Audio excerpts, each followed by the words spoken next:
welcome to the second season of Murder in 20 podcast, where I, Bobby Stevens, am your host with a new episode every Wednesday. If you're a serious fan of true crime and love listening to podcasts, but don't want all that small talk, you've come to the right place. We get right to the facts. Murder in 20 episodes are concise and complete in 20 minutes. Less talk and more true crime. We've wrapped up our fourth season. During our summer break, we're featuring some of Murder in 20's most popular and intriguing episodes.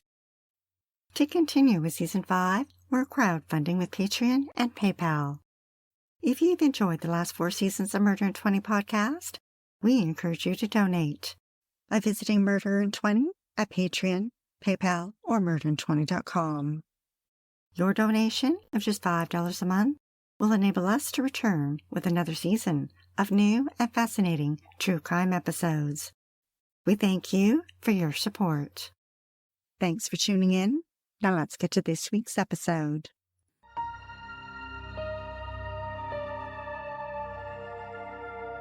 Just 10 miles from the Pacific coastline near San Francisco is a small town of Orinda.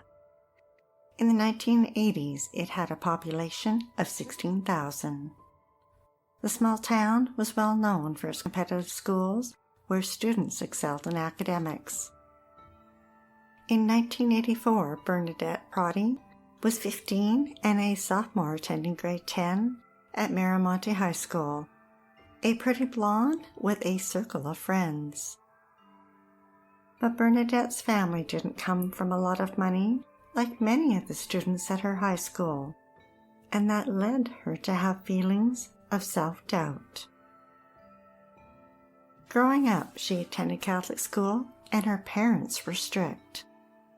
Her father was an engineer, and she was the youngest of 5 children. She babysat children in the neighborhood, but still couldn't afford new clothes. She didn't have her own car, but instead drove the family's old beat-up, dented, mustard yellow Ford Pinto. Even though she studied hard, she never felt she was good enough and strived to have people like her. Bernadette worked so hard at everything. She wanted to be a cheerleader and tried out for the squad, practiced really hard, and did her best. Afterwards, she told a friend she couldn't believe she didn't make it. Bernadette was a member of the swim team, but wasn't picked to be on the school's varsity team. She also tried out for the yearbook club, but wasn't selected. Then she pinned her hopes on joining the Bobolinks, or Bobbies as they were called, an off-campus social group of 30 high school girls who volunteered at a rehabilitation center. It was a prestigious position, and Bernadette wanted it badly. The trouble is, you can't try out to be a Bobby, but rather, they pick you. And Bernadette's luck looked like it was changing. She had just been invited to become a member. Kirsten Costas also attended Miramonte High School as a sophomore. She too was pretty with dark curly hair. Her outgoing personality was a joy for others to be around, and she naturally attracted many friends and was very popular. Kirsten's father had a well-paying job as an executive, and it afforded her to wear the latest styles to school. Kirsten naturally excelled at everything she tried. She was an all-around athlete who swam, skied, played soccer, was a gymnast, loved the ballet, and was a great dancer. On the swim team, she was selected for the school's varsity team. She belonged to the yearbook club and was selected to be a cheerleader. But then an odd thing happened. Someone broke into her locker at school. They left a note with a bottle of beer stating that she shouldn't have been chosen to be a cheerleader because she drank beer. Kirsten shrugged it off, and in June attended a cheerleading camp to learn new routines to prepare for the upcoming year. And wouldn't you know it, her team won an award. Although Bernadette and Kirsten both attended the same high school of 1,300 students, they didn't move in the same social circles. However, on occasion their paths would cross. People magazine described a school trip that they both went on. Although Bernadette couldn't afford new equipment, she brought an old pair of skis and boots and was having fun. That is, until Kirsten pointed them out. Bernadette felt that was unnecessary. Even though it was true, no one else in the group felt the need to say anything except Kirsten. Bernadette didn't see herself as popular enough.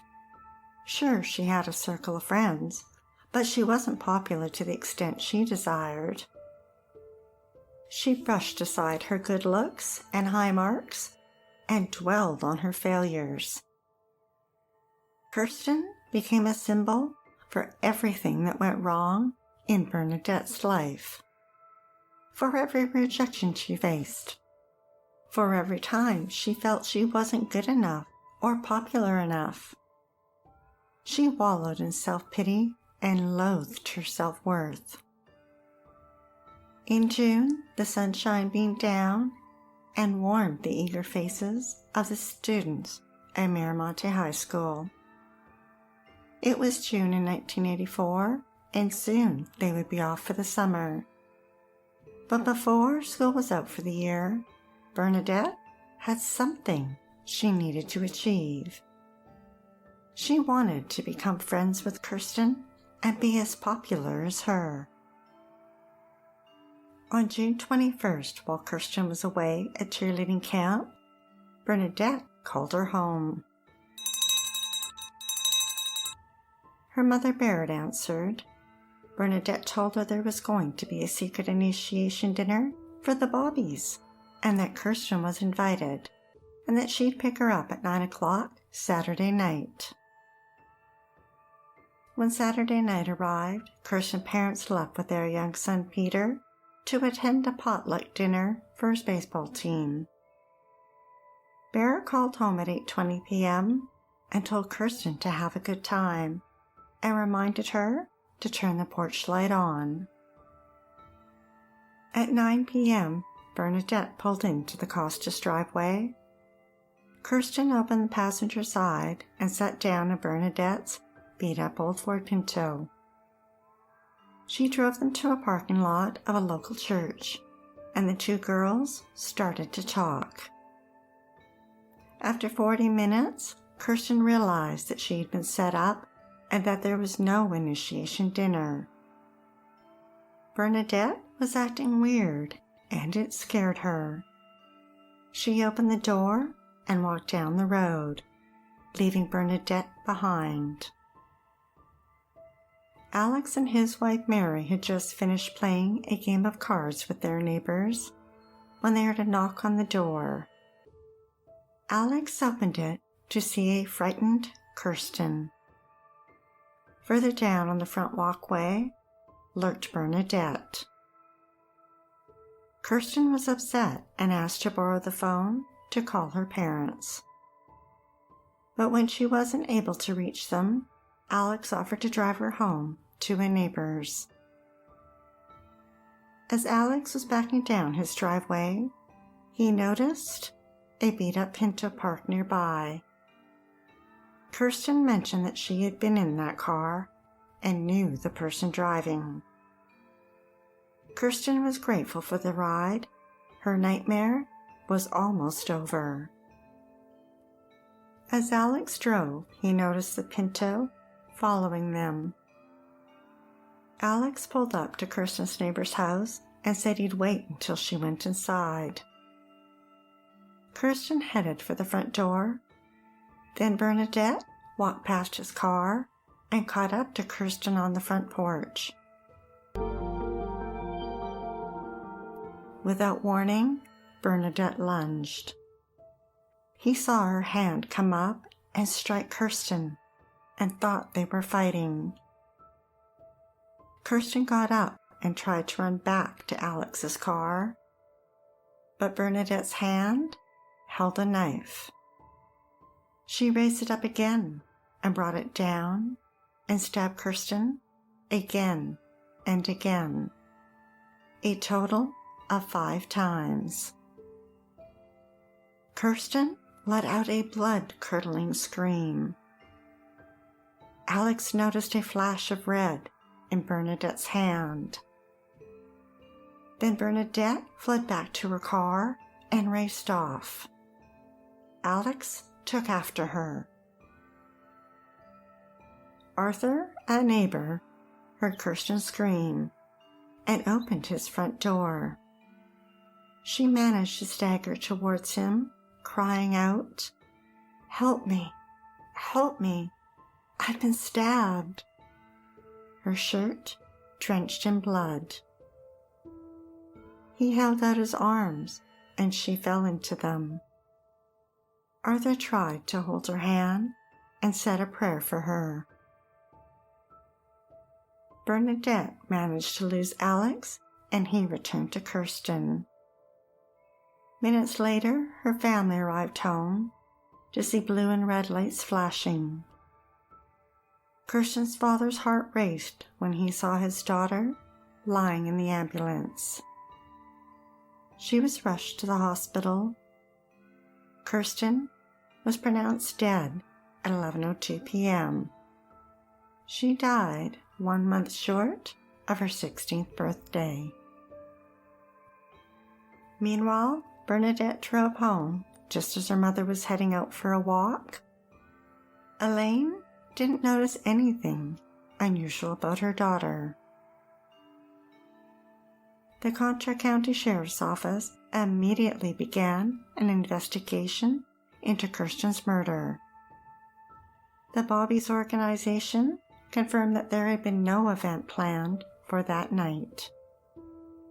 The witnesses at the scene described her killer as a chunky woman driving a yellow or orange Ford Pinto with a loud motor. Hundreds attended Kirsten's funeral, including her family, friends, and fellow classmates. And among them was Bernadette. Reverend James Little told the standing room only crowd about Kirsten's love of music, and in particular the Broadway musical Cats, and he quoted from its lyrics, a poem by T.S. Eliot. "All alone in the moonlight, I can smile on the old days. When the dawn comes, the night will be a memory, and a new day begins." In early July, the Oakland Tribune reported that all 42 members of the Contra Costa County Sheriff's Office were working on the case, and that they'd received hundreds of calls on a special 24-hour hotline, but still they had no leads. A $50,000 reward was offered for information leading to an arrest and conviction of her murderer. Meanwhile, Bernadette blocked out what she had done and went on with her life. Just as summer wound down and school was about to start, Kirsten's parents made a public plea for their daughter's killer to come forward. They felt that she might have been killed out of jealousy. Her father said they couldn't move forward until her killer was caught. Every night, all he thought about was the terror Kirsten must have felt. In Kirsten's memory, the students planted a large magnolia tree in front of her high school. They were on edge that her killer was still on the loose, and rumors going around were that it was a student. They wondered who among them could do such a horrendous thing. Many of the girls with long blonde hair cut it short to distance themselves from the description of her killer. Homicide investigators began talking to students, and 2 of them were even given lie detector tests. They were cleared, but suspicion hung over them. One of the students they interviewed was Bernadette. She remained calm and casual and did not show any remorse that Kirsten was gone, and asked the investigator, "Do you think I did it?" In October, the sheriff's office had followed up on 800 leads and still had no suspect. Investigators felt that Kirsten knew her killer. At this point, they needed a break to solve the case. The FBI were brought in. Specially trained agents at their Behavioral Sciences Unit in Quantico, Virginia, developed a profile of the killer. It provided personality traits and how the killer may have responded or acted. Sheriff's investigators used this profile and compared it to the interviews they had conducted. And one person stood out: Bernadette. 6 months after Kirsten's murder, on Friday, December 7th, Bernadette was questioned by the FBI. People magazine reported that Agent Ronald Hilly went over their psychological profile of the killer, and that Bernadette quietly said, "It sounds just like me." She did not confess and asked to go home. Over the weekend, Bernadette put pen to paper and made a list, which included, "I have caused a lot of hurt and pain to a lot of people. I regret what I did. I can't bring Kirsten back or change time." Then on Monday night, she asked her mother if they could talk. Her mother was tired and said they could after she took a short nap, but she slept right through until the next morning. When she awoke, Bernadette told her she'd written her a note, left it on the kitchen counter, and asked her mother to wait 30 minutes before reading it, then left for school. Her mother diligently waited. What she read was nothing she could have ever imagined. Bernadette told her parents she loved them, and that the FBI thinks she did it, and they were right.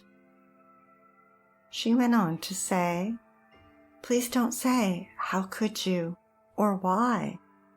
because I don't understand this, and I don't know why." Elaine picked up Bernadette at school. She and Bernadette's father, Raymond, drove their daughter to the sheriff's office. In a second interview with FBI agent Ronald Hilly, she finally confessed. The San Francisco Examiner reported that she said she only intended to hurt Kirsten and not kill her. It was her fear of being rejected and that Kirsten might tell others that she was weird that drove her to murder. When the detective asked her if she was sorry, she replied, "I only remember the mean things about her." She told him that she had dreams of Kirsten in which she'd apologized to her. 16-year-old Bernadette was arrested and charged with first-degree murder. Because Bernadette was a minor, the maximum sentence she faced was custody in a juvenile facility until she was 25.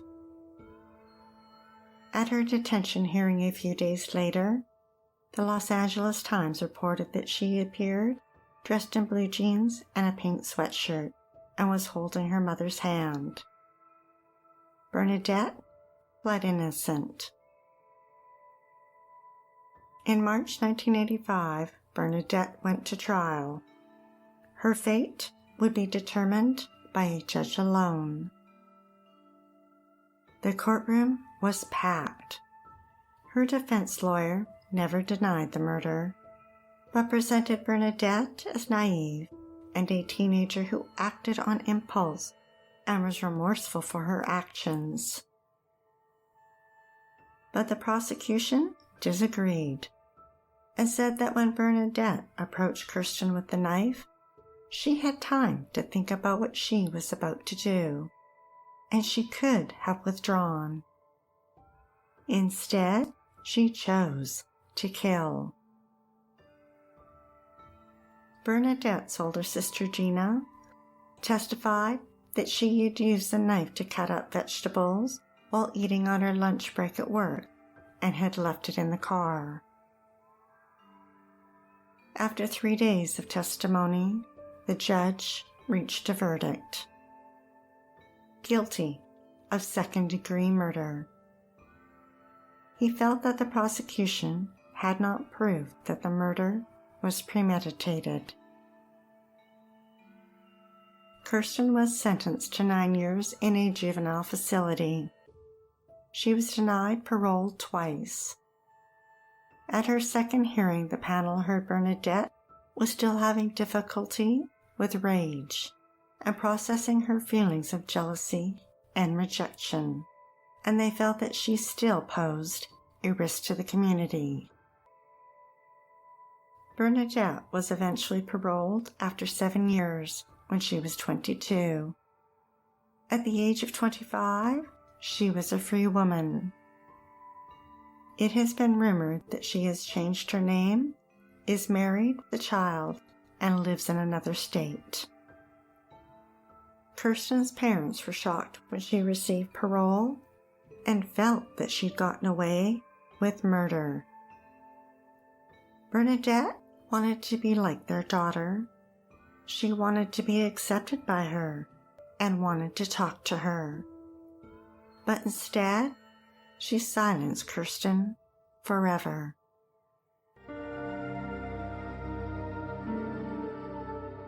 Thanks for listening to Murder in 20, with less talk and more true crime.